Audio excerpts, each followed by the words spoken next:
Tonight, we will move slowly, very slowly, through a handful of quiet animated worlds, places that have been painted so carefully, so gently, to feel like rooms in which to rest. Empty streets that stretch out peacefully before you, soft window lights that glow with a tender warmth, and small repeating details, gentle little touches, that make the imagined feel like a familiar home, a place you already know. Breathe once, slowly and comfortably, and let the idea settle into you, let it rest in your chest. This is an hour and a half of calm observation, peaceful watching, not argument, not story arcs or tension or worry. Just the hush, the soft and gentle hush, of places that glow and loop and wait patiently for you. Places that will hold space for you as long as you need. We begin our journey in neighborhoods that feel hand-drawn and safe. Neighborhoods that feel like they were made with care and patience. Where streets were sketched in pencils and aquarelle. Where the lines themselves, those gentle strokes, seem to remember slower afternoons, quieter times, moments when there was no rush at all. These are streets that hold memory in their very lines, in the way they curve and rest on the page. In Hey Arnold, in those beloved city streets, the city streets were drawn with soft, layered pencil lines, lines that fold over one another gently, that give corners a gentle warmth, a lived-in feeling,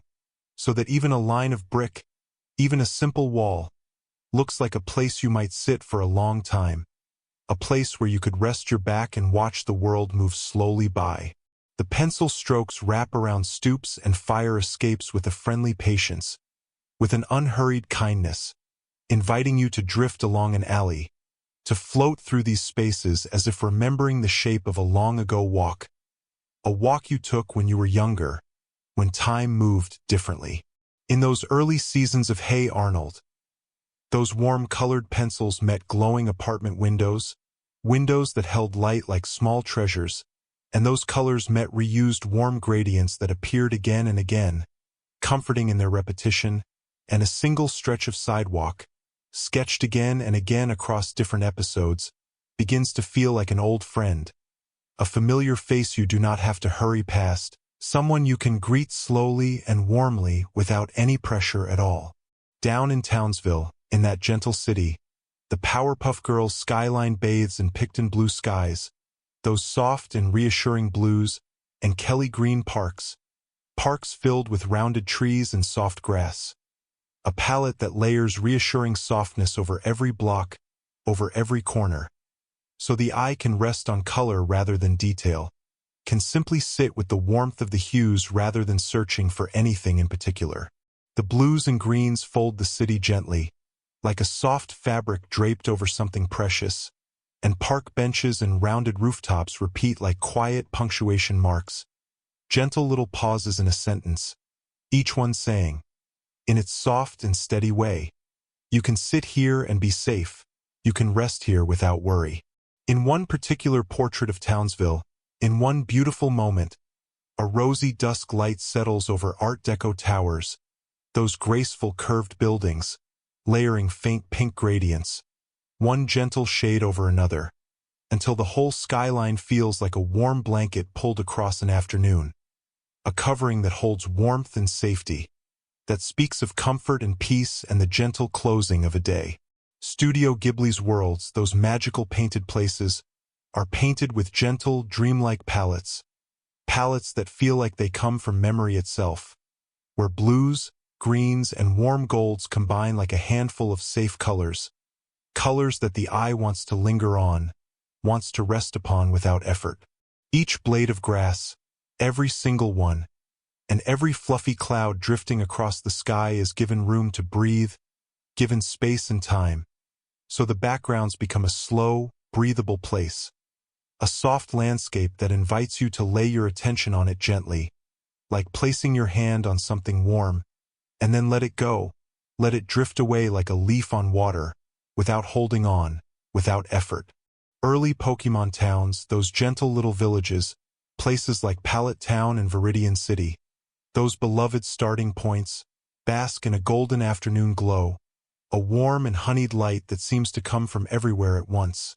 their fences and small rooftops arranged in repeating loops, patterns that come back again and again, so that the town itself seems to hold still in warm light, suspended in a moment of peace. The wooden bridges, those simple structures that cross quiet streams, and flower boxes that line the pathways, they spill color in calm,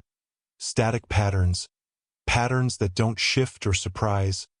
patterns that simply exist in their gentle beauty. These towns promise you, that if you stroll past the same window again and again, if you return to the same corner, the same gentle bend in the path, the scene will be unchanged, perfectly preserved, like a memory in which the edges are always soft, always blurred with kindness, never sharp or painful. The red rooftops of these Pokemon towns glow warmly under that endless golden hour, that perfect light that never fades, and the pathways between houses curve gently, inviting you to walk slowly, to take your time, to notice the way the light catches on a window or how a flower sways just slightly in a breeze you can almost feel. These are places where nothing demands your attention, where everything simply waits, patient and kind, for you to notice it or not, with no pressure at all. Rugrat's suburban home at 1258 N. That familiar address, that place we've returned to so many times, is painted as a cozy, everyday haven, a refuge of ordinary comfort, where repeating backyard fences, those simple wooden slats and sunlit windows that hold warm yellow light inside them, loop softly in the background, appearing again and again with reassuring consistency. The ordinary things of a home, the simple objects that make up daily life. A lamp with its gentle glow, a rug with its soft pattern, a gate that swings open and closed, become the soft focus of a restful life, objects that speak not of excitement but of safety, of the comfort of the familiar, of returning home. The kitchen with its checkered floor, that appears in episode after episode, becomes a kind of anchor point, a place your mind can return to, and the backyard with its playhouse and sandbox, bathed always in that same warm afternoon light, creates a loop of comfort, a repeating pattern that says, here, in this place, things remain gentle and known. Recess frames its playgrounds, those wide-open spaces of childhood freedom, in earth tones, warm browns and gentle beiges, and wide-open paths that invite wandering, that call you to explore without any particular destination, with low plantings, small bushes and flowers that to the edges, and curved asphalt that bends and turns, that makes a yard feel endlessly familiar rather than empty, makes it feel full of possibility but never overwhelming. The playgrounds are arranged, designed with such care, so the eye can roam freely and not worry, can drift from the jungle gym to the foursquare courts to the basketball hoops without any anxiety, without any sense of being lost. The hopscotch grids and foursquare courts, those simple games painted on asphalt, repeat like gentle rituals, ceremonies of childhood that happen again and again, and that repetition itself, that returning pattern, is a kind of lullaby, a song without words that tells you everything is safe, everything is as it should be. The tire swings hang still in the golden light, waiting patiently for someone to make them move, and the metal slides gleam softly, reflecting that warm afternoon sun that seems to live permanently in this world. Dexter's suburban house, that unassuming building that holds such secrets, folds into repeating neighborhood streets lined with similar houses, where pale porch lights glow softly in the evening, gentle beacons of home, and neat lawns are sketched with soft shadow gradients, shadows that fall gently across the grass to keep the extraordinary lab below, that vast space of invention and wonder, feeling like a quiet, everyday secret, something special that exists beneath the ordinary surface of a normal life. The neighborhood itself repeats and loops, the same corner appearing with different lighting, the same row of mailboxes standing in their gentle line, and this repetition creates a cocoon of normalcy, a blanket of the everyday that makes even the extraordinary feel safe. The sunset colors that wash over Dexter's Street, those pinks and oranges that appear in episode after episode, create a sense of time suspended, of evenings that last forever in their gentleness, and the trees that line the sidewalks, drawn with simple, rounded shapes, seem to stand guard over this peaceful place,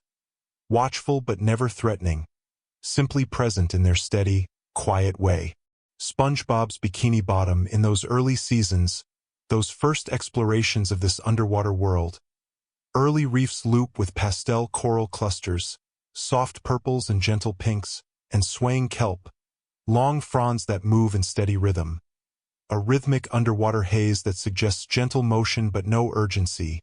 no rush, no need to move quickly, as if the ocean itself is breathing, slowly in and slowly out, a vast living thing that holds you in its peaceful rhythm. The pineapple houses, those whimsical homes, sit amid patterns of sea grass that sway in repeating motions, back and forth,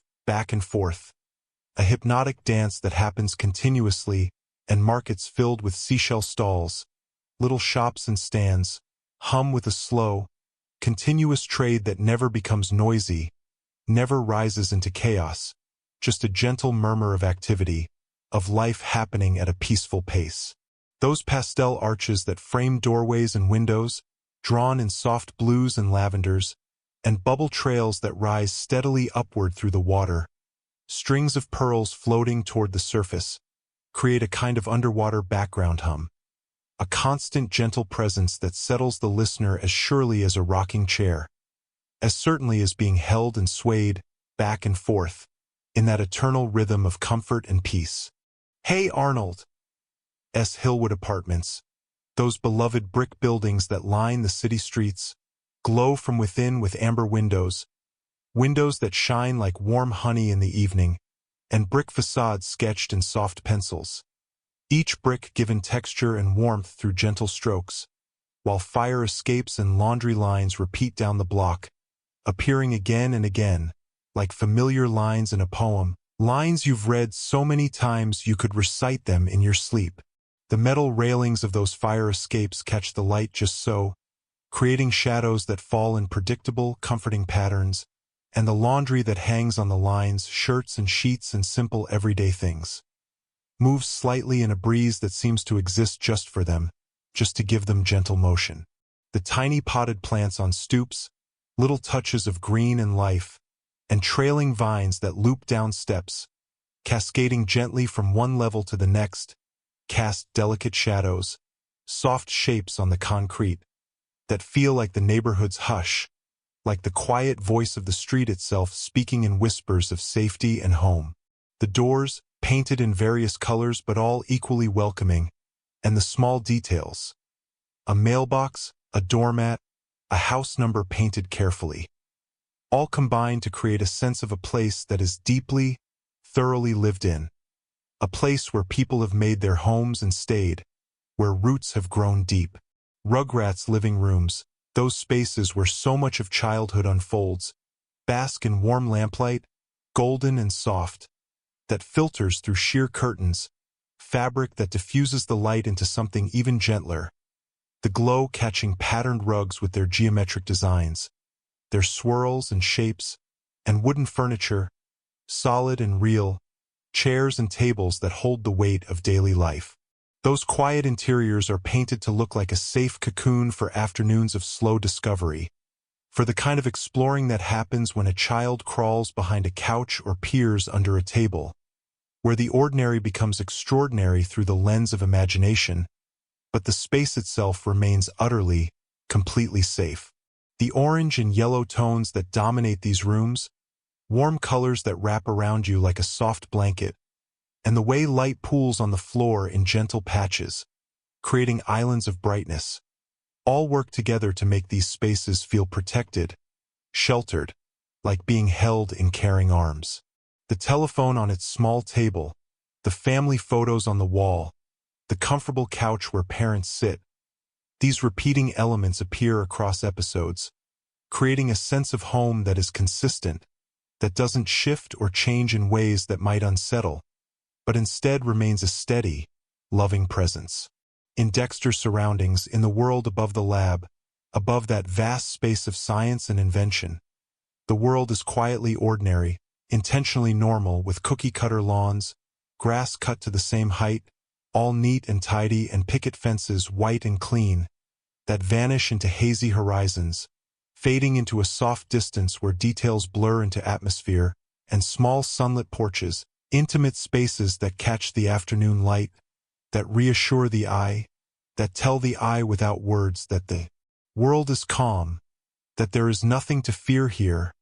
nothing that requires vigilance or worry. The neighborhood streets curve gently, leading the eye around corners that promise more of the same peaceful suburbia, and the houses, all similar but each with small differences, create a rhythm of sameness that becomes deeply comforting, a visual lullaby of normality. The driveways where children ride bikes, the sidewalks where they draw with chalk, the trees that provide shade. All of these elements repeat and loop, creating a world that feels both endless and completely contained, a paradox of safety. Powerpuff Girls parks, those green spaces within Townsville, hold winding gravel paths, paths that curve and meander without hurry, and symmetrical flower beds in buttery hues, soft yellows and warm creams, flowers arranged in patterns that please the eye, where empty benches under leafy arcs, under the natural shade of full, rounded trees, invite a long, silent sit, invite you to simply be there without any agenda, without needing to do anything at all. The benches are painted in consistent colors, often green or brown, colors that blend with nature, and they appear again and again throughout different scenes, always waiting, always available, like patient friends. The fountain at the center of some parks, with its gentle spray of water that catches the light and creates small rainbows, and the pathways that radiate outward in organized patterns, create a sense of space that is both open and ordered, free but not chaotic, and the way the trees frame the sky, leaving gaps where blue or pink or orange light shows through, makes even the sky feel like part of the park's gentle embrace. Recessed blacktop, that vast expanse of asphalt where so much of childhood play happens, shows faint chalk outlines, the ghostly remains of games played earlier, and painted court lines that repeat in the distance, yellow and white lines that mark out spaces for tetherball and basketball and foursquare. Their geometry offering a kind of soft order, a contained world where a mind can rest, where the rules are simple and clear, where boundaries exist but feel protective rather than limiting. The way the blacktop stretches out, vast but not infinite, large enough for freedom but enclosed enough for safety, creates a perfect balance, a space that lets childhood happen at its own pace. The kickball diamond with its worn bases, the hopscotch grid with its numbered squares, the painted map of the United States where children play states. These repeating elements, these familiar games and marks, appear across many episodes, and their consistency, their reliable presence, becomes another form of comfort, another way the world of Recess tells you that some things remain, that some things can be counted on. Studio Ghibli landscapes, those breathtaking painted worlds, often include layered fields, fields that stretch one behind another in varying shades of green and gold, and distant misty hills. Hills that fade into soft purples and blues at the horizon, watercolor washes that draw the viewer into a breathing landscape, into a world that feels alive and aware, and these hand-painted layers, each one given individual attention and care, slow the eye so that every hill becomes a place to rest. Destination in itself, not something to pass by but something to truly see, to truly be with. In those films, in those lovingly crafted worlds, laundry lines strung between poles, with clothes that flutter in the wind, and the faint detail of a farmhouse roof, tiles arranged just so,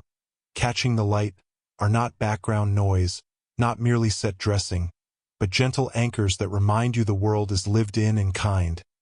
that people make their homes here, that life continues in its peaceful way, that there is warmth and care woven into every corner of these places, every detail a small testament to the beauty of ordinary life lived with attention and love. You may notice, as we move slowly through these worlds, how many of these animated places rely on repeated loops, on patterns that come back again and again. The same bridge crossing the same quiet stream, the same fence running along the same gentle path, the same swaying tree bending in the same soft breeze. And that repetition, that returning to familiar shapes and colors, is a comfort rather than a constraint, a gift rather than a limitation. It creates a rhythm, a pulse that your mind can follow without effort, without needing to anticipate what comes next, because you already know, somewhere deep inside, that what comes next will be gentle and safe and exactly what you need. Early Pokemon routes, those paths between towns where journeys unfold, often present themselves as empty dirt trails, simple paths worn by countless footsteps, with distant tree silhouettes, dark shapes against lighter skies that frame the horizon, and looping grassy tufts, small clusters of vegetation that appear again and again along the path's edges. And that sameness, that consistent repetition, is not boredom but a settling, a deepening, a chance for your mind to relax into the known, rather than constantly reaching for the new. The repetition holds the scene in place, keeps it steady and true, like a slow heartbeat, like the reliable rhythm of breath moving in and out, never changing, always trustworthy. The way these routes stretch out before you, the path always visible, always clear, with the same rocks scattered alongside, the same patches of tall grass swaying in unison, creates a meditative quality, a sense that walking here is not about arriving but about being, about existing peacefully in the space between one place and another, where the journey itself becomes the destination. Hey Arnold's empty city streets, those urban landscapes made gentle through art, drawn in soft pencil strokes that layer and blend, show rows of brownstones, tall buildings standing shoulder to shoulder in comfortable closeness, and when fire escapes and laundry lines recur down the block, appearing on building after building, they become a small, secure ritual, a pattern your eye can trace, like following a familiar melody, like humming a song you've known since childhood. The way the buildings line up, their windows glowing at regular intervals, their stoops leading up to front doors in the same welcoming way, creates a rhythm to the street, a visual music that plays softly and never ends. The brick textures, drawn with patient pencil work, with individual strokes that suggest the labor of construction without demanding attention to every detail, and the way shadows fall between buildings in consistent patterns, creating alleys that feel protective rather than threatening, all work together to make these empty streets feel not lonely but peaceful, not abandoned but simply quiet, waiting in a good way, holding space for life without insisting on it. SpongeBob's reefs, those underwater gardens of color and motion, shimmer with small schools of fish moving in synchronized patterns, dozens of tiny bodies turning together as one, creating waves of coordinated movement, and gentle bubble trails that rise again and again, ascending toward the surface in steady streams,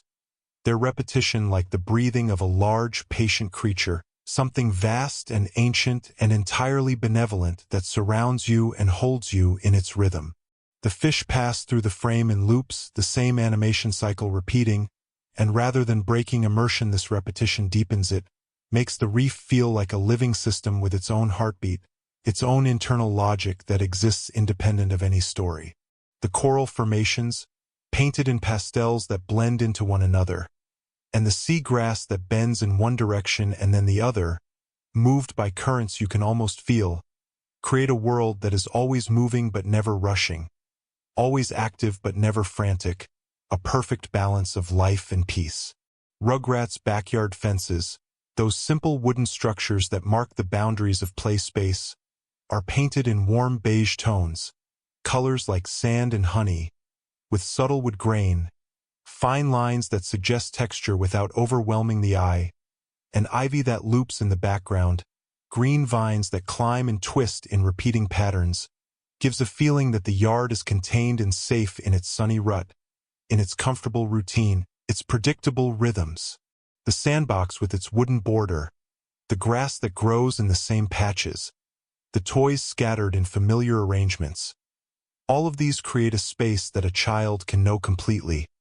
can map in their mind and return to with confidence. The way sunlight falls across this backyard, always at the same angle, always creating the same warm pools on the grass, and the way the fence posts stand at regular intervals, marking time and space in gentle increments, makes this outdoor space feel as protected as an indoor room, as cozy as being wrapped in something soft. Dexter's neighborhood skies, those expanses above the suburban streets, hold a constant soft blue gradient, a fade from deeper blue at the top to lighter, almost white blue at the horizon, that blends into repeating cloud puffs, rounded white shapes that appear in similar sizes and positions. A quiet example of how color and shape can reproduce a restful mood, how the repetition of simple elements in the sky can make the whole world feel more stable, more certain, more kind. The clouds drift very slowly, if they move at all, and their consistency, their refusal to become storm clouds or to dissipate entirely, creates a sense of weather that is permanently perfect, suspended in an ideal state. The way the sky meets the rooflines, creating clean horizons, and the way the light that comes from the sky remains steady and warm, never harsh or glaring, makes even the outdoors feel like a sheltered space, makes the whole neighborhood feel like it exists under a protective dome of gentle weather and soft light. Powerpuff Girls' suburban streets, those cheerful avenues of Townsville's residential areas, curve past rounded rooftops in cheerful colors, houses painted in pinks and blues and yellows, each one bright but not garish, welcoming but not demanding, and repeating lampposts that anchor the eye. Tall posts topped with round lights that appear at regular intervals along the sidewalk, the whole arrangement designed specifically to make wandering feel easy, to make exploration feel safe, to invite you to drift from block to block without any concern about getting lost or encountering anything troubling. The streets curve rather than running straight, which gives each walk a sense of gentle discovery, of something new around each corner, but the newness is always of the same comforting type. Another lovely house, another shaded lawn, another peaceful scene of suburban contentment. The way the colors repeat, the same palette of soft, happy hues appearing on different houses in different combinations, creates unity without uniformity, variety without chaos. Recessed playgrounds, those kingdoms of childhood, often present gentle tree canopies, leafy branches that spread overhead like natural umbrellas, and repeating swing sets, metal frames with chains hanging in parallel lines, which, without the sound of children, without the shouts and laughter that usually fill these spaces, become the idea of play rather than its intensity, its potential rather than its actuality, and that idea, that gentle suggestion of play without the demand for it, soothes rather than excites, calms rather than energizes. The swings hang still, waiting patiently for someone to set them in motion, and that patience, that willingness to wait forever if necessary, becomes a kind of peace. The playground equipment, the slides and climbers and merry-go-rounds, all cast soft shadows on the ground, shadows that suggest form without creating darkness, and the way these structures are arranged, spread out across the blacktop with room to breathe between them, gives each piece its own space, prevents the playground from feeling crowded or overwhelming, and instead makes it feel like a collection of possibilities, each one waiting quietly for your attention, none of them demanding it.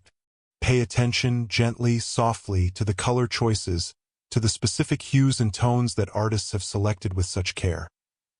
These creators use particular palettes, specific combinations of colors, so the world never feels sharp or new, never jarring or unfamiliar, but warm and known, comfortable and safe, like returning to a place you've always belonged. Colors have their own language, their own way of speaking to something deep inside us. And these artists know this language well, use it to create feelings without words, emotions that settle into your body like warmth spreading through your chest. Hey Arnold! S. Hillwood, that beloved urban neighborhood, glows with amber window lights, golden squares of warmth that shine out into blue evenings, and soft orange gradients, colors that blend from deeper orange to lighter peach, that set an almost permanent early evening, a time of day suspended forever, a time that invites slowing down, that speaks of the day's work ending and the night's rest approaching, that liminal space between activity and sleep where everything becomes gentler, softer, more forgiving. This is not the harsh light of midday, not the bright glare that demands alertness, but the mellowing light that permits rest, that encourages you to settle into yourself and let the day release its hold on you. The way these amber tones reflect off brick walls, creating halos of warm light, and the way they make even concrete sidewalks look welcoming, almost golden, transforms the urban landscape into something that embraces you rather than overwhelming you, something that feels scaled to human comfort rather than human ambition. Studio Ghibli Fields, those expansive natural spaces that seem to breathe with their own life, are brushed with watercolor washes of greens and golds, colors that bleed into one another at their edges, that refuse to stay contained in hard lines, and those overlapping layers, transparent colors laid one over another, create a sense of depth that invites the mind to breathe with the landscape, to inhale as your eye travels into the distance, to exhale as it returns to the foreground, to find your own rhythm matching the rhythm of these painted spaces. The greens range from the bright yellow-green of new grass to the deeper blue-green of shadowed forests, and the golds shift from pale butter to rich honey, and all of these variations exist together harmoniously, creating complexity without confusion. The way light seems to emanate from within these landscapes, as if the grass itself were glowing, as if the hills were lit from inside by some gentle source, makes nature feel not just beautiful but loving, not just present but aware of you, holding space for you in its vastness. Rugrats' backyard evenings, those magical end-of-day moments in suburban yards, are painted with golden hour color washes, those precious minutes when the sun hangs low and makes everything beautiful, with buttery yellows that make skin glow and grass shimmer, and soft lavenders, pale purples that appear in shadows and on the undersides of clouds, creating a hush that feels like a blanket over grass and fence posts, over toys and garden tools, a covering of peace that makes even ordinary objects look special, touched by magic. This is the light that photographers wait for, that painters dream of, and in Rugrats it exists permanently, endlessly, creating a world where every outdoor moment has that quality of gentle perfection. The way these colors interact, the yellow light and purple shadows playing against each other, creating contrast without harshness, and the way they make the familiar backyard look almost dreamlike, almost unreal in its beauty while remaining completely recognizable, creates a sense that the ordinary world is actually extraordinary when seen with the right eyes, in the right light. Early Pokemon villages, those starting points for adventure, often have simple rooftops, red tiles arranged in neat rows, and lantern-lit paths, small lights that guide the way through evening streets, that radiate a small, consistent glow, not bright enough to hurt the eyes but present enough to guide the feet, and that steady warmth, that reliable presence of light, reassures the eye that the town stands still in a good way, that it isn't frozen or dead but simply patient, simply waiting in a state of peaceful readiness. The lanterns appear at regular intervals, creating a rhythm of light and shadow that makes even nighttime walking feel safe and guided. The warm orange-yellow of these lanterns against the deepening blue of twilight skies creates a color combination that speaks directly to something ancient in us, some memory of fires that kept us safe in darkness, of lights that guided us home, and that primal comfort translates into these animated villages, making them feel not just safe but sacred, not just still but protected. SpongeBob's Bikini Bottom, that underwater world of whimsy, sometimes uses a diffused turquoise light, a blue-green glow that permeates everything, that gives an underwater early evening effect, light filtered through water and distance, a calm that mimics shallow, sun-warmed oceans where everything settles slowly, where particles drift downward in their own time, where the water itself seems to hold things gently suspended. This turquoise is not cold or harsh but warm and embracing, suggesting tropical waters, clear lagoons, safe swimming holes where you could float for hours without concern. The way this light makes everything look slightly soft-edged, slightly dreamlike, and the way it unifies all the colors beneath it, making reds into coral pinks, yellows into soft golds, creates a world that feels cohesive, that feels like it exists all at once rather than being built from separate pieces, and that unity becomes another source of comfort, another reason to relax. Dexter's household sector, that suburban neighborhood around his home, is sometimes given a calm blue-hour palette, those colors that appear just after sunset, with violet undertones on roofs, purple-gray shades that make architecture look gentle and sculptural, and warm porch lights that glow like beacons of home. A design choice that mellows the day into night without a sharp transition, without a jarring shift from light to dark, but instead a gradual, peaceful progression that honors both states, that makes the transition itself something beautiful to experience. The blue hour is that moment when the sky still holds light but the world has begun to need lamps, when inside and outside, day and night, exist in perfect balance. The way this palette makes ordinary houses look almost magical, their windows glowing against walls painted in twilight blues and purples, creates a sense of enchantment in the everyday, a reminder that you don't need fantasy to find beauty, that the world we actually live in, the world of neighborhoods and homes and porch lights, is already full of wonder when we take the time to truly see it. Powerpuff Girls Townsville, that Art Deco-inspired city, with its rose-pink mixes, soft coral and salmon tones, and sky blues, colors that range from pale powder blue to deeper cerulean, holds the city in a perpetual pre-sunset warmth, that extended moment before the sun goes down when everything looks rosy and hopeful, that feels like an invitation to pause and listen, to stop your rushing and simply be present in this beautiful light, in this moment that the city is offering you. The pink and blue combination creates a palette that feels optimistic without being naive, cheerful without being childish, warm without being hot. The way these colors appear on buildings, with pink Art Deco towers rising against blue skies, with blue parks spreading beneath pink-washed clouds, creates a visual rhythm that your eye can follow across the cityscape, and that rhythm, that dance of complementary colors, becomes another form of the peace that these worlds offer, another way that beauty itself can become a kind of rest for your tired mind, a place where your attention can settle and find relief. Many animated towns, those carefully constructed worlds, are composed around little centers, small focal points, and repeated architecture, buildings and structures that appear again and again, that keep the viewer's attention soft rather than alert,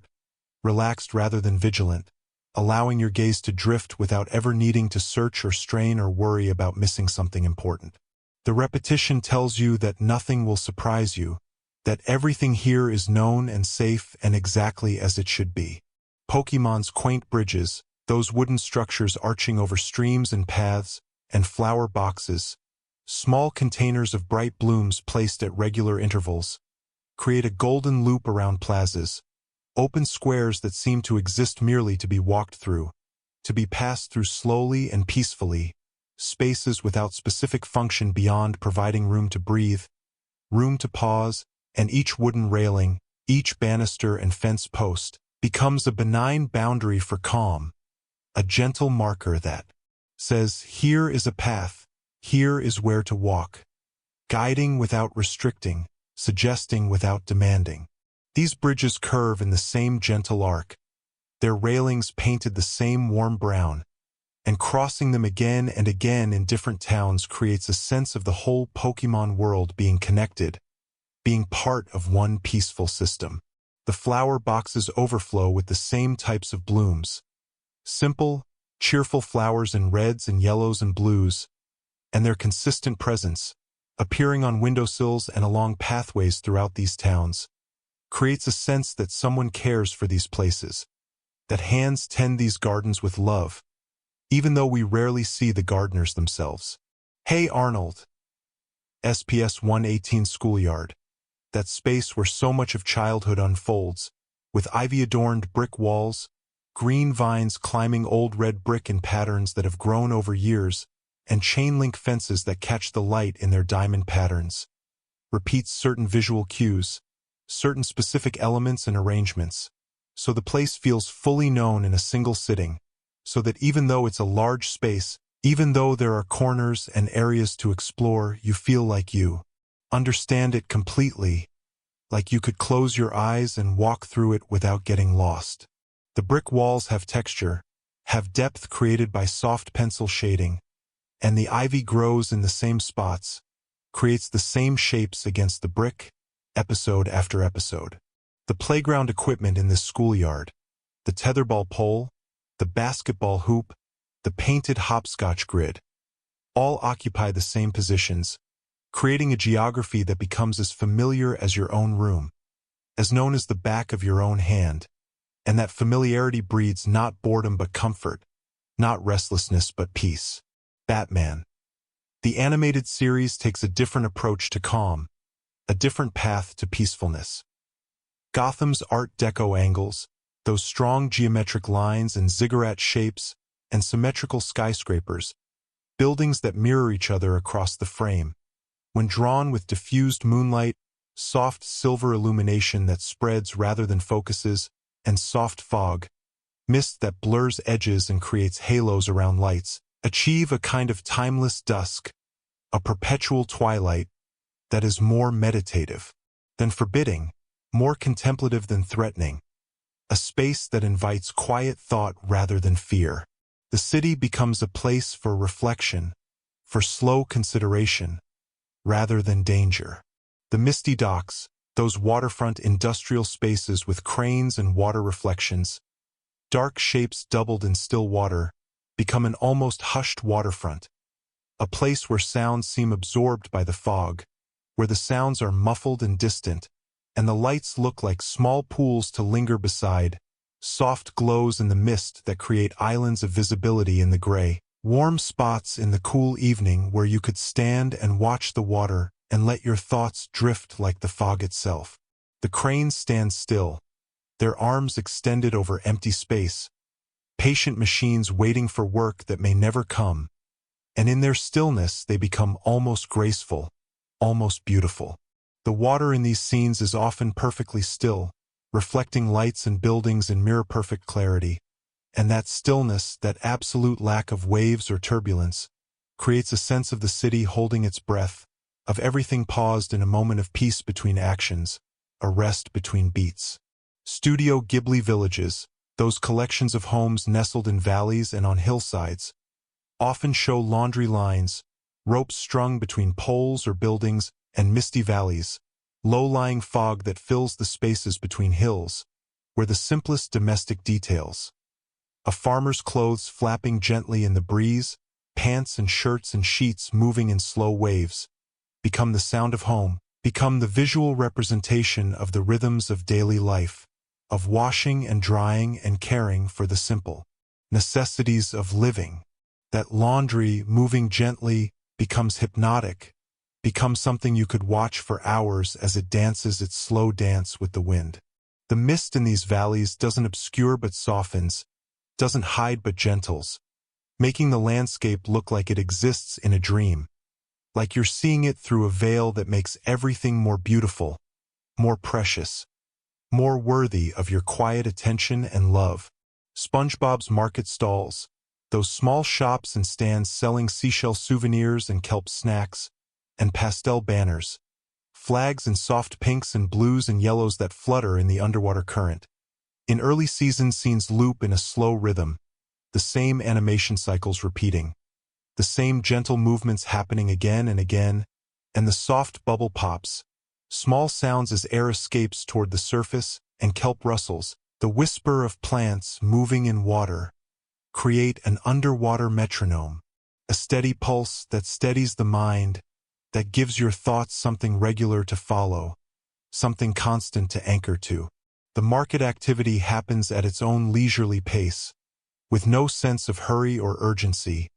no closing time approaching, just endless gentle commerce. The banners ripple in patterns you can predict, and the bubbles rise at a rate you can count, and these predictable movements, these reliable rhythms, become a kind of breathing exercise, a meditation without trying, a chance to sync your own internal rhythms to something external and peaceful. Rugrats kitchens, those heart-of-home spaces painted in warm colors, hide glossy mugs hanging from hooks, catching light on their curved surfaces, and little touches that suggest cozy mornings yet to come, mornings that will unfold in their own time, mornings of breakfast and sunlight and gentle beginnings, and that imagined routine, that anticipated cycle of ordinary days, is remarkably comforting, deeply reassuring. The coffee pot on the counter, the fruit bowl with its carefully arranged contents, the calendar on the wall marking days that will pass peacefully. All of these promise continuity, promise that tomorrow will come and will be gentle. The kitchen table where the family gathers, with its familiar chairs and the light fixture hanging above it, becomes a symbol of stability, of patterns that repeat not because they must but because they work, because they bring comfort, because they create the structure within which love and care can flourish. Small motions anchor larger stillness, tiny movements that give life to peace. An ant trail across a lawn, a line of tiny creatures moving with purpose and patience, distant bus hums, low rumbles that speak of the world continuing somewhere far away, the faint flutter of dust motes caught in a shaft of light, particles dancing in sunbeams that stream through windows, turning emptiness into something visible, something beautiful. These are the details that make stillness feel alive rather than dead, that make quiet feel full rather than empty, that remind you that peace is not the absence of life but a gentler form of it. In Dexter's backyards, those ordinary suburban outdoor spaces, tiny ant trails etched in repeated grass loops, small highways through the green where insects march in single file, following paths worn by thousands before them, offer a miniature choreography, a small ballet that settles the eye, that gives your gaze something to follow at a pace that requires no effort, no quick movements, just patient observation. You could watch these ants for minutes or hours, following their journey from nest to food source and back again, and in their purposeful movements find a kind of meditation, a reminder that small tasks done consistently create something larger, something meaningful. The grass blades bend slightly under their tiny weight, and the earth shows the barest traces of their passage, and these micro-details, these elements that exist at the smallest scale, create layers of life that make the whole scene richer, deeper, more worthy of your sustained attention. Hey Arnold! Faint steam curling from manholes, rising in gentle wisps that dissipate into the air, or the distant rumble of a city bus. A low sound that vibrates more than it's heard, passing somewhere blocks away, are background noises designed not to disturb but to cradle the scene in a soft, urban lullaby. Sounds that speak of the city's life continuing without demanding anything from you, without requiring your participation or attention. The steam rises in predictable patterns, curling and twisting as it meets cooler air, and watching it is like watching time itself made visible, made slow and beautiful. These sounds and movements create what musicians call room tone, the ambient life of a space that makes silence feel warm rather than cold, that makes solitude feel peaceful rather than lonely. And in Hey Arnold, this urban room tone becomes a character itself, a presence that wraps around you and tells you that you belong here,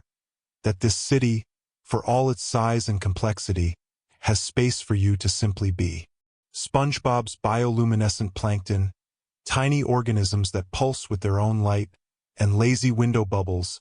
air trapped against glass that wobbles and shifts but never bursts, create a calm underwater twilight, a dimming of the day beneath the waves, that is almost musical in its regularity, that has rhythm and pattern like a slow song, and those tiny pulses of light, appearing and fading, are like a slow heartbeat, like the pulse of some vast living thing that you're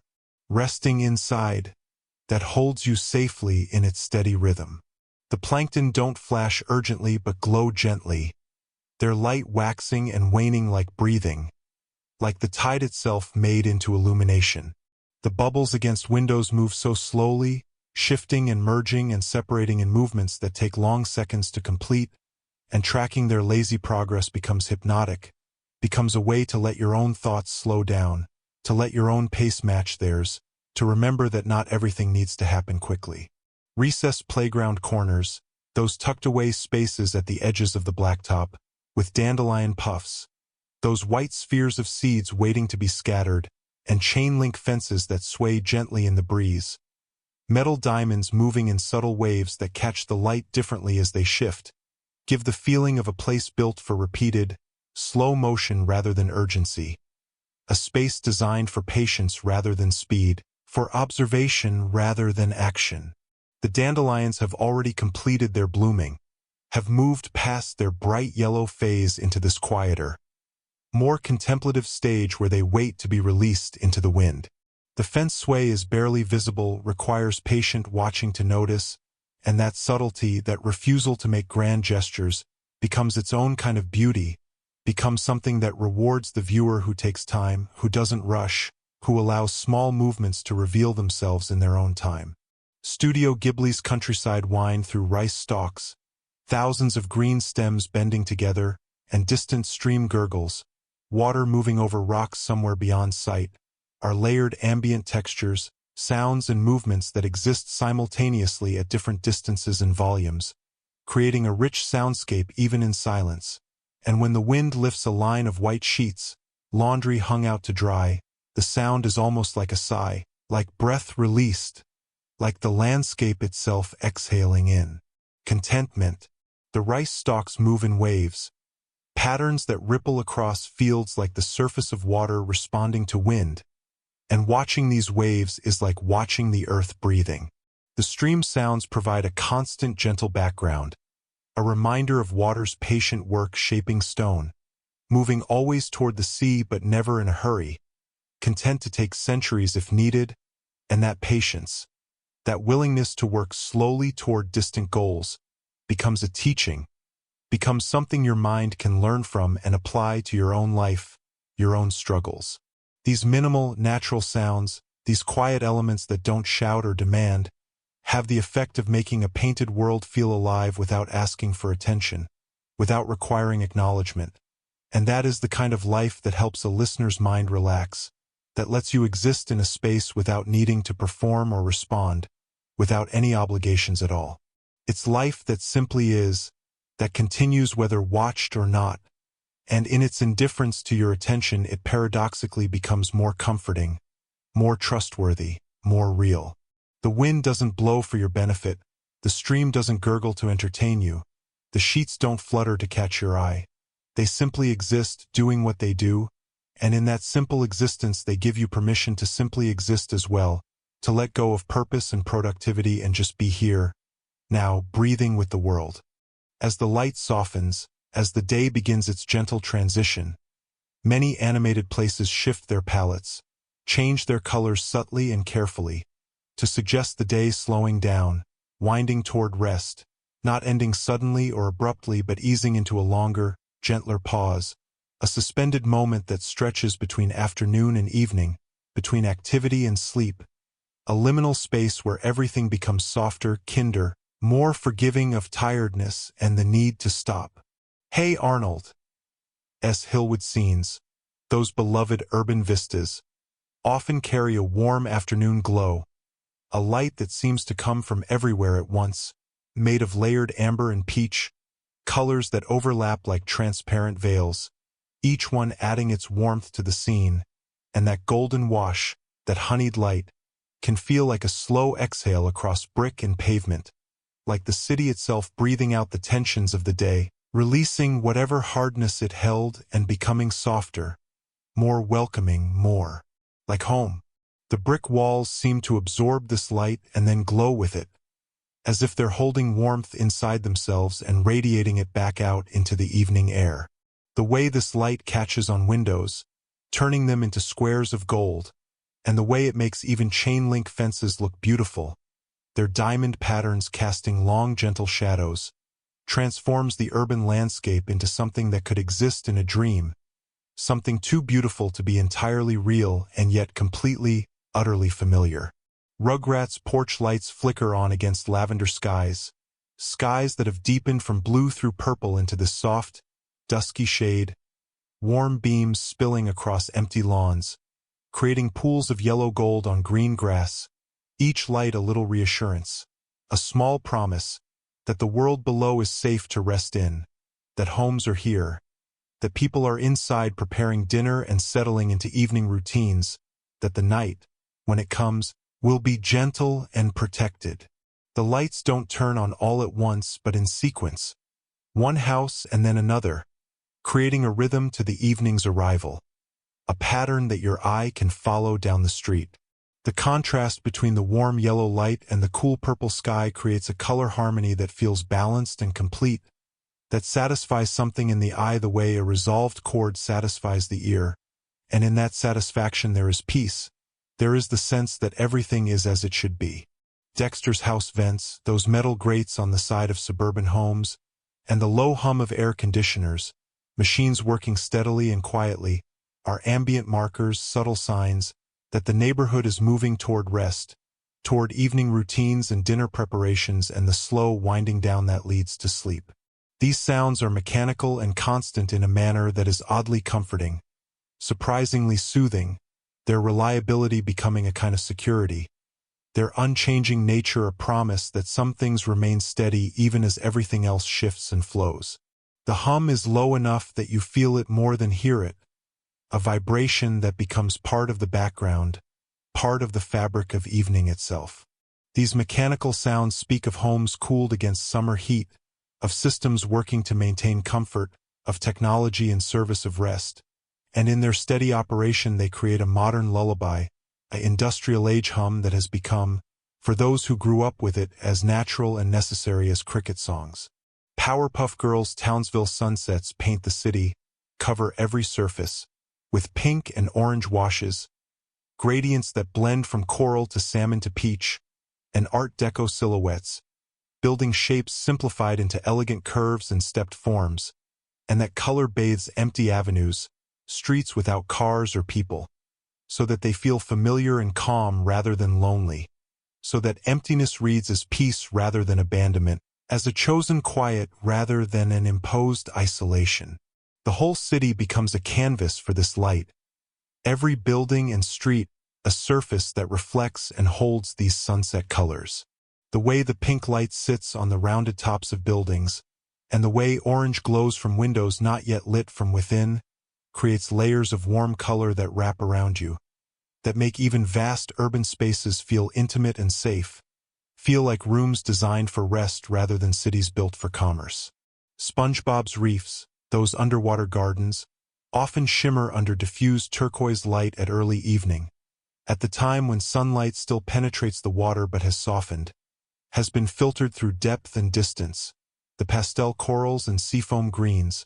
colors that feel cool but not cold, refreshing but not bracing, looping in their familiar patterns to suggest an underwater place settling into a luminous, hushed state, a quieting that comes not from darkness but from a gentler, dimmer light that still allows vision but encourages rest. The turquoise light makes everything look slightly magical, slightly otherworldly, as if you're seeing through enchanted water. The way this light plays across the textured surfaces of coral and stone, creating subtle shadows and highlights, and the way it makes the water itself visible, not just what's in it but the medium itself, creates a sense of being held, of being suspended in something gentle that supports you without effort. Recessed blacktop courts, those spaces marked for games and play, under ochre lighting, under that golden brown light of late afternoon, shimmer with faint painted lines, the white and yellow markings that define court boundaries and playing areas, that become gentle boundaries now in this soft light, keeping the space poised between motion and stillness, holding it in that perfect balance between the memory of play and the anticipation of rest, in the soft time just before night, that precious hour when the day hasn't ended but has clearly begun its ending, when everything exists in transition and that transition itself becomes a state worth inhabiting, worth experiencing fully. The painted lines glow slightly in the angled light, seeming almost luminous against the dark asphalt. The empty courts with their clear markings remind you that games will be played here again, that children will return and fill this space with energy. But right now, in this moment, the space belongs to the evening, belongs to the light and the lengthening shadows, belongs to this quiet interlude that asks nothing and offers everything. Many scenes use twilight not as an ending but as a turning inward, not as closure but as a shift in perspective, not as darkness arriving but as a deepening, a moving from the external world toward the internal one. Colors deepen, saturate, becoming richer and more complex, and small lights appear in the distance. Tiny points of warmth against the cooling blue, like memory pegs to hold a thought, like markers that help you remember where you are, who you are, what matters in this quiet moment. Between day and night when the world pauses to breathe. Studio Ghibli's twilight layers, those carefully painted transitions between day and night, are often indigo fading into warm ochres, deep blue-purple melting into golden brown, colors that shouldn't work together but do, creating gradients that feel both cool and warm simultaneously, with hand-painted light rays breaking through mist, shafts of dimming sunlight that pierce through fog in defined beams, and drawing landscapes into a serene, twilight repose, pulling fields and hills and valleys into a state of rest, a visual quieting that mirrors the body's own settling as evening arrives. Each brushstroke is visible if you look closely, each layer of watercolor distinct, and that handmade quality, that evidence of human touch, makes these twilights feel personal, feel like they were painted specifically for you. The way the light rays spread in predictable angles, fanning out from a sun you can't quite see, and the way the mist softens everything it touches, makes the landscape feel like it's being gently erased, not destroyed but softened, returned to something more essential, more true. Fireflies rise from rice paddies, tiny insects lifting into the air with their bioluminescent abdomens glowing, and dot indigo fields, appearing as small points of yellow-green light against the deepening blue. A slow, natural punctuation that invites a gentle focus on nothing in particular, that asks you to watch without tracking, to see without following, to let your eyes rest on the field as a whole rather than chasing individual lights. They blink on and off in patterns that seem random but are actually deeply biological, deeply purposeful, though that purpose is not yours to understand, only to witness and appreciate. These fireflies move slowly, rising and falling on invisible currents of air, and their collective glow creates a kind of constellation at ground level, a mirror of stars that hasn't yet appeared in the sky above, and watching them is like watching time slow down, like seeing the world shift from doing into being. SpongeBob's pineapple homes, those whimsical underwater houses, twinkle at night, their windows glowing from within, with window bubbles rising lazily,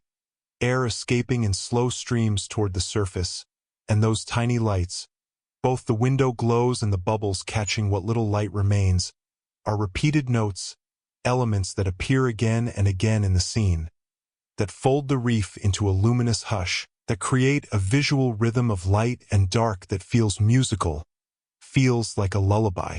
played in points of brightness rather than in sounds. The pineapples themselves, with their textured surfaces and cheerful yellow color dimmed now by evening light, become homes in the fullest sense, places of refuge and warmth. The bubbles rise in streams that you can follow with your eyes, paths of light through the darkening water, and each one wobbles and shifts as it climbs, catching and releasing light, creating a constantly changing pattern that is never boring, never static, but also never frantic, never rushed. Early Pokemon plazas, those town centers where paths meet, glow with lantern halos, soft circles of light that surround each lamp, their consistent lamplight, steady and unwavering, promising that paths will remain the same if you wander them again, that you can leave and return and find everything exactly as you left it, that this place will wait for you patiently, will hold your space in the world without complaint or expectation. The lanterns cast pools of light on cobblestones or dirt paths, creating islands of visibility in the growing dark. The shadows between the lanterns are not threatening but restful, spaces where your eyes can take a break from light, where darkness is present but gentle, and the rhythm of light and shadow as you walk, bright, dim, becomes a meditation, a walking prayer of sorts, a way to move through space that calms rather than energizes. Hey Arnold! As Hillwood sunsets paint fire escapes in rosy rose, the metal structures catching the last light and glowing pink and orange, as if saying, as if the city itself is communicating, that the city is tucking itself in, preparing for sleep, one window at a time, each light that comes on another person settling in for the evening, another family gathering for dinner, another individual finding their way home. The fire escapes, which in harsh light might look industrial or cold, become beautiful in this light, become sculptures of urban life, ladders to the sky painted in sunset colors. The windows light up in irregular patterns, some early, some late, and tracking this gradual illumination becomes a way to watch the city come home, to witness the collective movement toward evening routines and rest. And in that collective movement there is community. There is the comfort of knowing you're not alone in your tiredness, in your need for rest. Batman's Gotham, in its eternal dusk, suspended forever in that moment between day and night, uses mist and smoky purple skies, fog that moves slowly through streets and alleys, to transform dockside fog into a soft acoustic, into something that affects sound as much as sight, into an atmosphere that muffles and softens. Even the foghorns feel like far-off drums that slow the breath, deep bass notes that vibrate in your chest, that match the pace of relaxed breathing, that encourage your own breath to deepen and slow. The fog doesn't obscure but filters, doesn't hide but transforms, making everything it touches look painted, look unreal in a beautiful way. The result is not menace but a velvet transition, not threat but a soft covering, that envelopes the city in a comforting, nocturnal hush, that wraps Gotham in a blanket of blue-gray mist and dimmed light, making even this city of gargoyles and sharp angles feel safe, feel like a place where you could rest, where the darkness is not full of danger but full of peace, where night is a friend rather than a threat.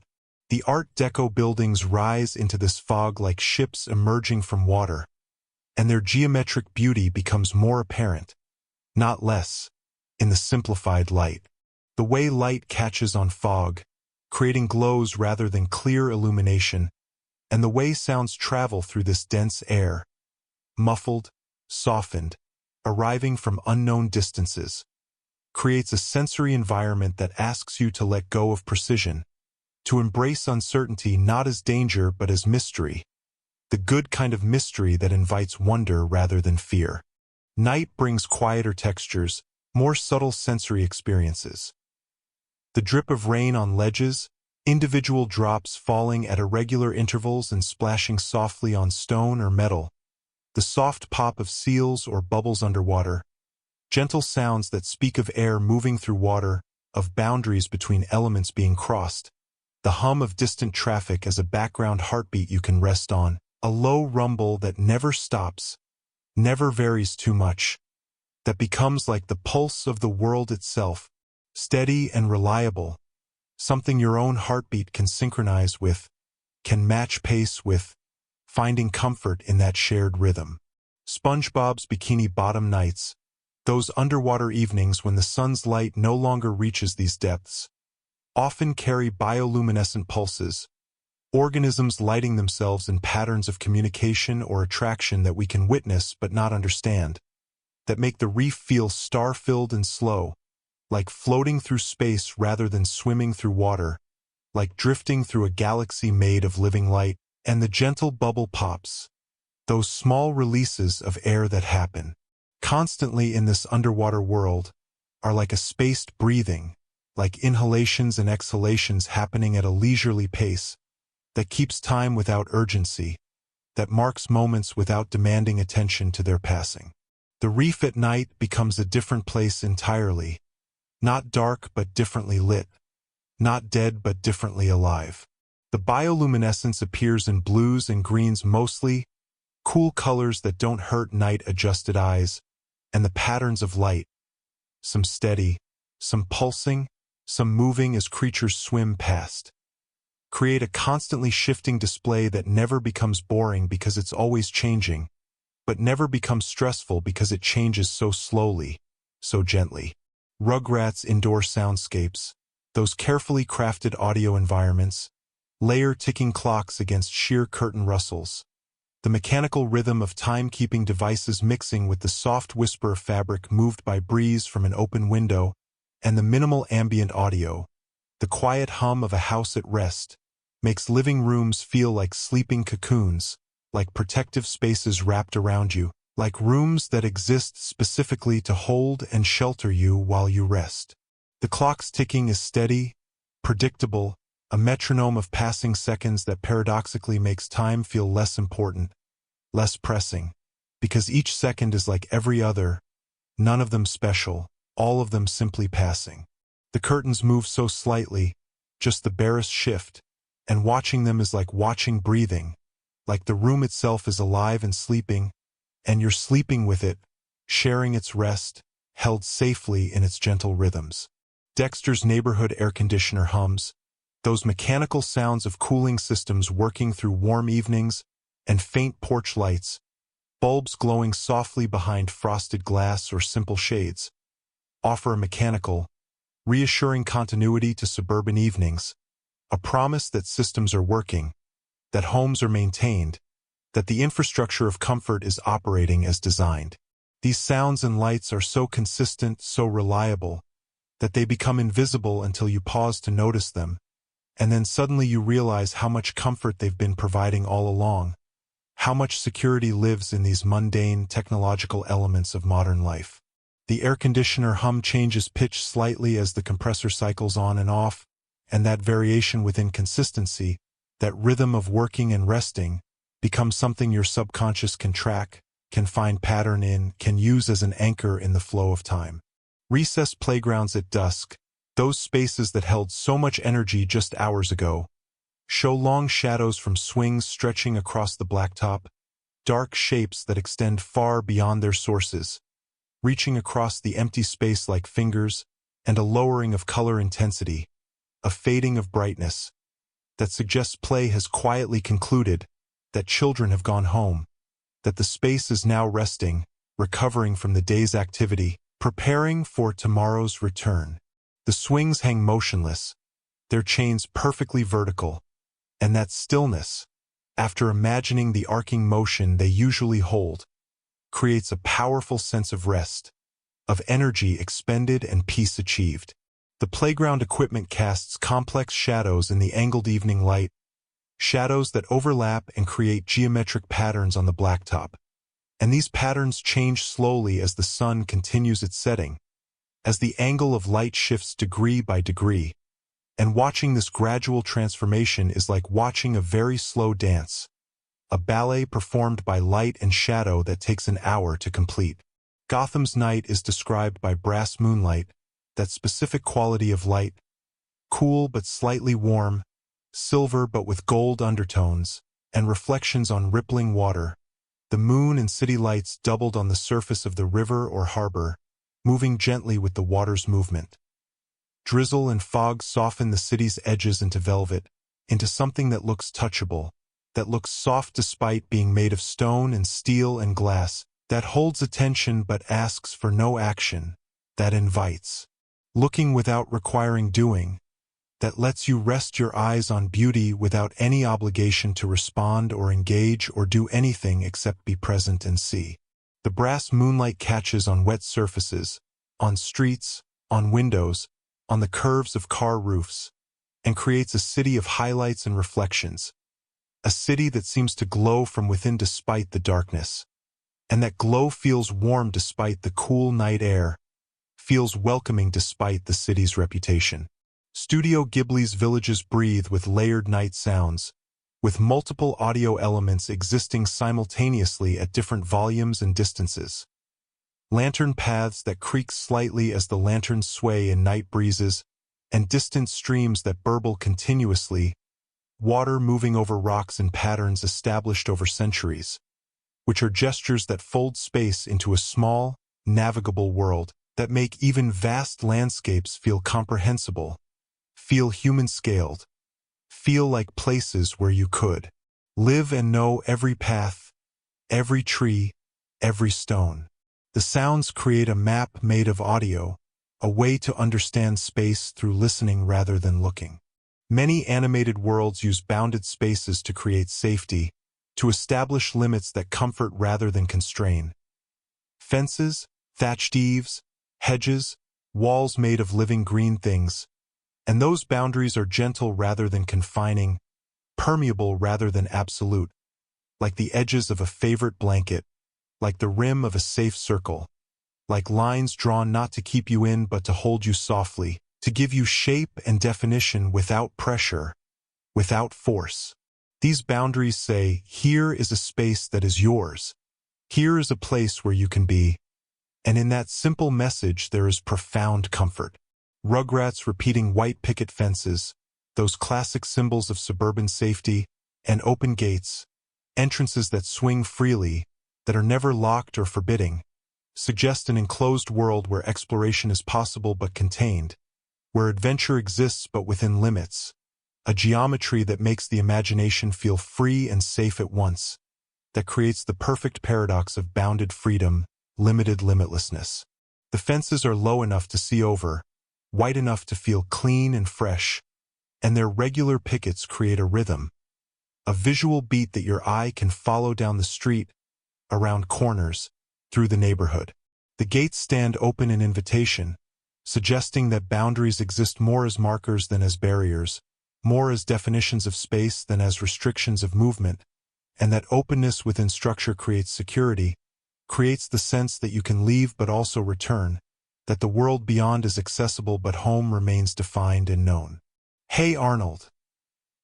Rounded street corners, curves instead of sharp angles and softened facades, buildings with gentle edges and blurred transitions, are designed to lack sharpness, designed to avoid anything that might feel aggressive or harsh or dangerous, and that visual choice is a kind of protective editing, a deliberate softening that reduces surprise, that makes the city feel less likely to contain sudden changes or unexpected threats. The pencil strokes themselves, soft and layered,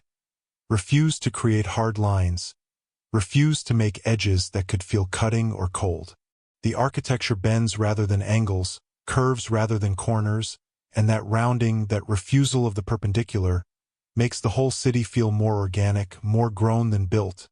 more like something that evolved naturally to shelter its inhabitants than something imposed by strict planning. Dexter's hidden lab under a normal house, that secret space beneath suburban ordinariness, offers a comforting layered daily life. Ordinary porches above, visible to neighbors and passers-by, secret curiosity below,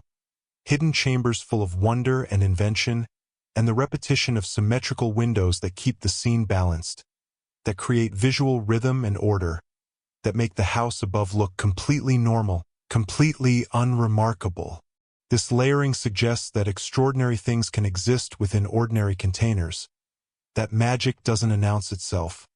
that the most amazing aspects of life might be hidden beneath surfaces that look just like everything else. The symmetry of the house, matching windows, center door, balanced proportions, creates visual calm, creates a sense that everything is in its proper place, and that order above ground makes the chaos of invention below ground feel safe, feel contained, feel like it's held within a structure that can support it. Powerpuff Girls Townsville prefers low hedges, green boundaries that reach only waist-high, and colorful flower borders, lines of bright blooms that mark edges, as soft borders instead of walls, instead of solid barriers that block vision and movement, guiding sightlines openly while maintaining a sense of shelter, creating spaces that feel defined without feeling closed, that have character and purpose without having walls. The hedges are rounded, trimmed into soft shapes that have no sharp edges, and the flowers spill over their borders slightly, refusing to be too contained, too rigid. These plant-based boundaries breathe, literally. They're living things that grow and change with seasons, and that aliveness makes them feel more trustworthy somehow, more natural, more like the kind of boundary that exists in nature rather than the kind imposed by human anxiety. Recessed curved chain-link fences, metal diamonds that bend in gentle arcs rather than running straight, with climbing vines, green plants that weave through the metal and soften its industrial nature, act as natural frames, as edges that both define and beautify, that make playgrounds feel like contained worlds, like complete universes, where a child might linger without concern, where the fence marks the edge of the world that matters, and beyond it is just beyond, not frightening but simply not relevant, not part of the story, not part of this safe space. The vines create a transition between the playground and whatever lies outside it, a green buffer that makes the fence less fence-like, more like a living wall that breathes and grows and changes. And seeing leaves among the metal creates a sense that nature and human structure can coexist, can enhance each other, can work together to create spaces that serve life. Studio Ghibli settlements, those carefully painted villages and towns, often add thatched eaves, roofs made of bundled dried grass or reeds, and protective rooflines, edges that extend far beyond walls to shelter from rain and sun, and those shapes evoke ancestral shelter and quiet continuity, evoke centuries of people making homes in the same way, evoke the wisdom of traditional building that has learned through generations what works, what protects, what endures. The thatch has texture, visible in individual strokes, and that texture creates visual interest, creates something for the eye to rest on, to explore without effort. These rooflines curve slightly, weighted by time and settling, and that gentle sag, that evidence of age, makes them feel more trustworthy, makes them look like they've proven themselves through decades or centuries of weather, of seasons, of storms survived and suns endured, like the careful hand of a place that has known many afternoons, that has held many lives, that has seen children grow and age and have children of their own. These soft boundaries, all of these gentle limits and permeable edges, are not obstacles but invitations to rest within a known frame, to settle into a defined space and let that definition be comforting rather than constraining, to let edges be reminders of where you are rather than barriers to where you might go, to understand that sometimes the most freeing thing is to be held, gently, within something that knows your shape. Light in these worlds does not shout, does not demand or insist or force itself upon you. It pools and warms and suggests, implies gently, that routines have come and gone, that the rituals of daily life have been performed, that the day has moved through its phases and arrived at this quiet moment, this pause, this breath. Light here is not about revelation but about comfort, not about seeing clearly but about feeling safe. Hey Arnold's glowing apartment windows, those golden rectangles scattered across brick facades,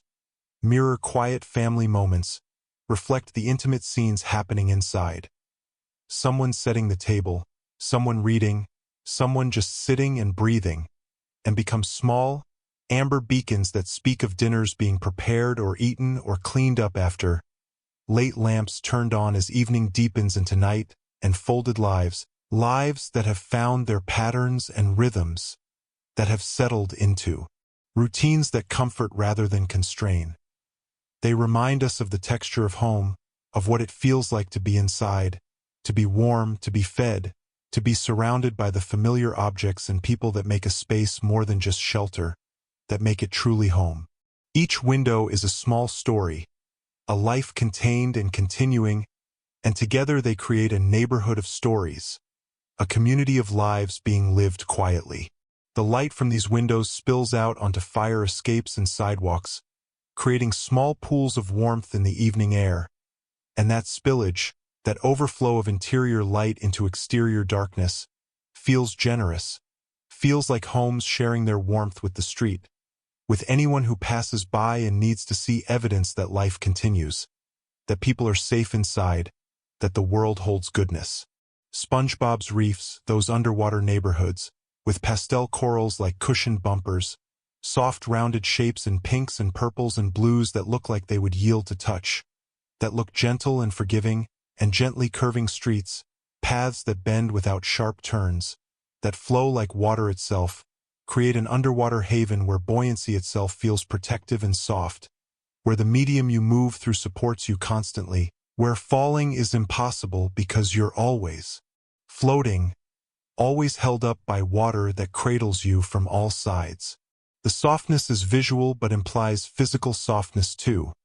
implies a world that won't hurt you, that has no hard edges or sharp impacts. The way everything moves slightly, corals swaying, kelp bending, even buildings seeming to shift in the current, creates a sense of a world that's alive but gentle, active but peaceful, a world in constant soft motion that rocks you like a cradle, that moves you like a parent's arms swaying a sleepy child. Early Pokemon villages use golden hour halos to rim rooftops and streams, to outline edges with light so they glow against darker backgrounds, and those long settling shadows, shadows that stretch far from their sources, that indicate the sun hanging low and moving toward the horizon, invite slow strolling rather than hurry, invite wandering without destination, invite being in the space rather than moving through it. The golden light makes everything look precious, makes even simple buildings and ordinary paths look like they're made of something valuable, something worth your attention and care. The streams catch this light and reflect it, becoming ribbons of gold through the landscape, and following a stream in this light becomes a meditation, becomes a way to move through the world that asks nothing of you except presence, except willingness to be here, now in this beautiful moment that the village offers freely. Rugrats repeating backyards, those familiar outdoor spaces that appear in episode after episode, and wooden grain-patched fences, barriers that show their construction, that reveal the individual boards and the way they're joined, under sunsets that paint everything in warm colors, craft suburban havens that look familiar and safe by design, that look like places where generations have grown up, where routines are established and respected, where change happens slowly enough that you can adjust without fear. The repetition isn't monotony but security, isn't boredom but reliability. The wooden fences show weathering, show the effects of seasons and years, and that aging, that visible passage of time, makes them feel earned, makes them feel like they've proven their worth through service, through years of marking boundaries and providing backdrop for play and growth. Dexter's laboratory world, that dual-layered reality, with its ordinary rooftops bathed in blue-hour calm, in those purple-blue tones that speak of day ending and night beginning without drama, assures the listener that curiosity can exist without jolt, without shock or fear, that the extraordinary below, that vast space of invention and wonder, is nested inside a steady everyday, is held within the ordinary, is made safe by being surrounded by the normal and the known. The contrast between the two levels isn't jarring but complementary, isn't opposition but balance. The rooftops, simple and suburban, create a horizon line that's predictable and stable, and knowing that strange and wonderful things exist beneath that stable surface makes both more interesting. The ordinary becomes mysterious, the extraordinary becomes grounded. Powerpuff Girls' Townsville skyline, that distinctive arrangement of Art Deco buildings, fading into rosy dusks, being painted over by sunset colors that soften and warm everything, is an image of symmetry and shelter, of careful arrangement and protective design. Art Deco spires become soft silhouettes in warm palettes, their hard geometries transformed into gentle shapes by the forgiving light that wrap the city in a protective glow, that make the urban landscape feel less like a place of commerce and competition and more like a place of beauty and care, a place designed to hold life gently. The symmetry creates balance, creates a sense that everything is in its proper place, that the city knows what it's doing, that you can trust it. The rosy light makes even the tallest buildings look approachable, look friendly, and the way it catches on their stepped facades, creating layers of color from coral to pink to lavender, turns architecture into art, turns the functional into the beautiful. The effect of these lighting choices, all of these careful decisions about color and brightness and angle, is to make everything feel as if it could, at any moment, fold you gently back into sleep, as if the world itself is a lullaby sung in light instead of sound, as if these animated places are working together with your body's own need for rest to create the perfect conditions for letting go, for releasing the day, for allowing yourself to drift into dreams that will be as gentle and beautiful as these worlds themselves, worlds that will wait patiently for you, unchanged, when you wake. As we come toward the final stretches of this listening, as we approach the end of this gentle journey through animated worlds, the worlds drawn so carefully, with such attention and love, begin to feel less like pictures, less like images on screens or pages, and more like rooms you could step into without movement, like spaces you could inhabit simply by closing your eyes and allowing them to exist around you, spaces that don't require travel because they exist wherever you are, whenever you remember them. The boundary between watching and being inside becomes thin, permeable, almost invisible. Recessed blacktop courts, those vast playgrounds, frame games with faint painted lines, white and yellow marks that have faded slightly from use and weather, and shaded benches that sit quietly, waiting, patient pieces of furniture that have held countless children and will hold countless more, that ask nothing and offer rest, and those simple edges, those clear boundaries and defined spaces, make large spaces feel small and manageable, make acres feel like rooms, make the overwhelming feel comprehensible. The painted lines create geometry, create order within the expanse, and that order is soothing,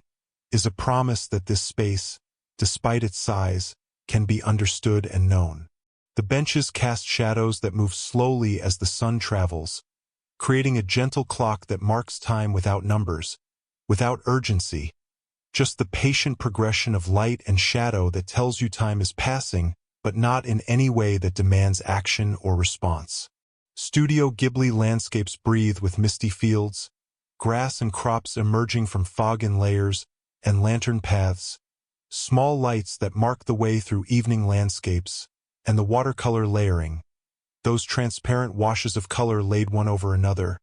draws attention to what is far away, to distant hills and trees, in a way that feels safe rather than distant,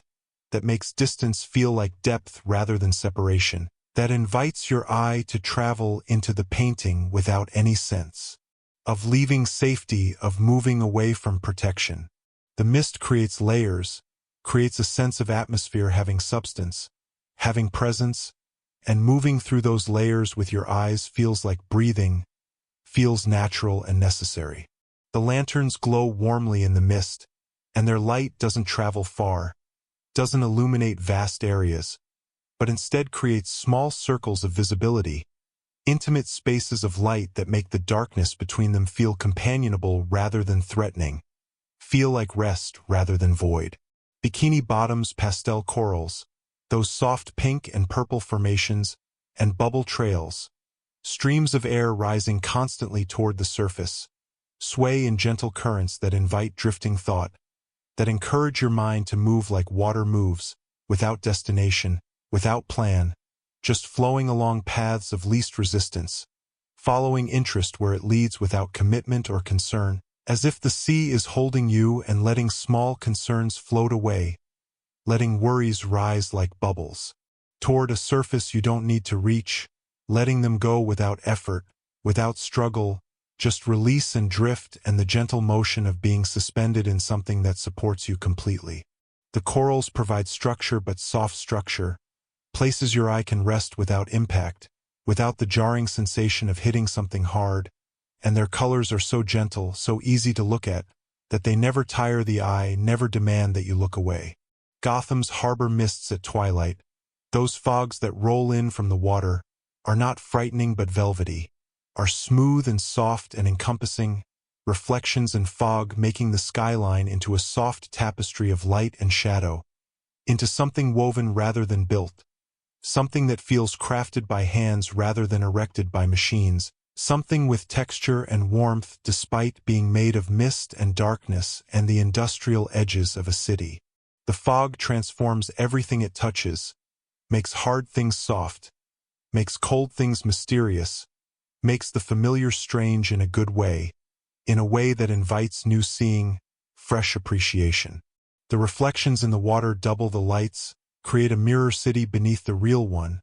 and that doubling creates symmetry, creates balance, creates a sense that even this dark city has another side, a reflection, a shadow self that's just as real, just as present.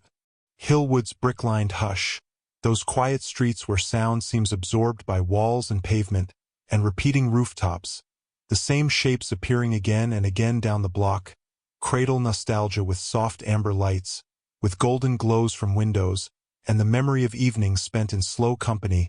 evenings with friends or family where time moved differently, where hours felt longer and fuller, where presence mattered more than activity, where simply being together was enough, was everything. The brick itself seems to remember, seems to hold within its textured surface the warmth of countless summer evenings, the glow of countless sunsets, the passage of countless lives living quietly, contentedly, within its embrace. The rooftops create a jagged horizon against the sky, a skyline that's human-scaled, that doesn't overwhelm or intimidate, that speaks of homes rather than towers, of dwelling rather than commerce, of life lived at a pace that allows for noticing, for caring, for love. These repeated patterns, fences that appear again and again, lamplight that glows with consistent warmth,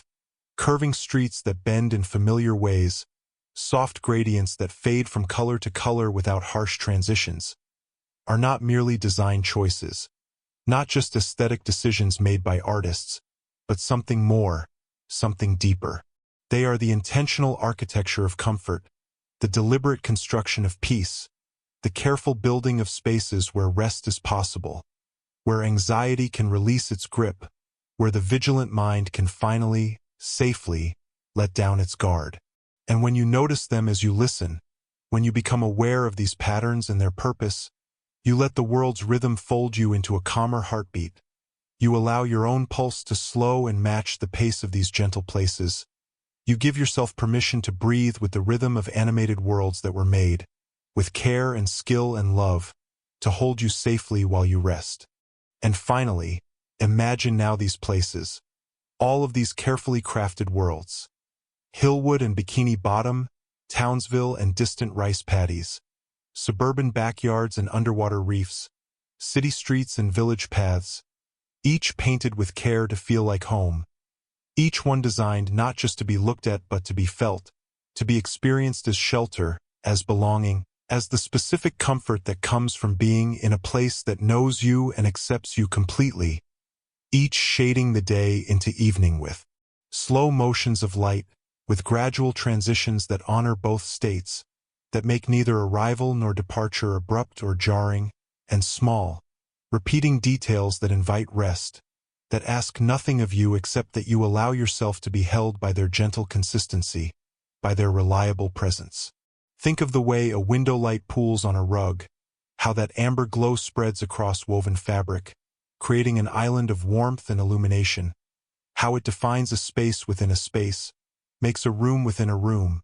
or the way a wooden bridge keeps its shape across seasons, enduring through summer heat and winter cold, through rain and sun, maintaining its form and function, staying true to its purpose of connecting one place to another, of making passage safe and possible, or how a fence curves just so to suggest safety, how a simple bending of boards or metal can communicate protection, can say without words, here is inside, here is yours, here is held. These are the soft promises these animated worlds make, commitments spoken in color and shape and light, in the language of art that bypasses words and speaks directly to something older in you, something that understands home not as a concept but as a feeling, an eternal afternoon folded into the present, a moment of perfect peace, extended indefinitely, made permanent, made always available. You do not need to do anything now but listen and let the images drift by like slow clouds, like those white shapes that move across blue skies at a pace so gentle you can watch without tracking, without following, without any effort at all, just allowing them to pass through your awareness the way breath passes through your body, necessary but effortless, natural as existing itself. If you fall asleep before this finishes, That is precisely what this was made for. That is the intended purpose, the hoped-for outcome. Not to keep you awake but to ease you into sleep, to be the bridge between waking and dreaming, to hold your hand as you cross that threshold into rest. If you are still awake at the end, if consciousness persists through these final words, carry the hush with you. Take this quietness into your continuing day or night. Hold it in your chest like a precious thing that you can return to when the world becomes too loud or too fast or too much. Let the idea of contained, familiar places follow your breath into the next calm moment. Let these animated worlds live in your memory as refuges you can visit whenever you need them. Spaces that exist now, not just on screens but in your mind, painted there by attention and care, permanent as any place you've physically been, real as any home you've known. Rest now. The scenes stay here, unchanged and gentle, waiting for you whenever you return, patient as lanterns glowing in evening mist, constant as fences marking safe boundaries, reliable as windows lighting up at dusk, faithful as the rhythm of waves or the pulse of bioluminescent life or the whisper of wind through rice stalks. All of it waiting, all of it holding space for you, all of it promising that whenever you need refuge, whenever you need to remember what peace feels like, these worlds will be here, exactly as you left them, welcoming you home.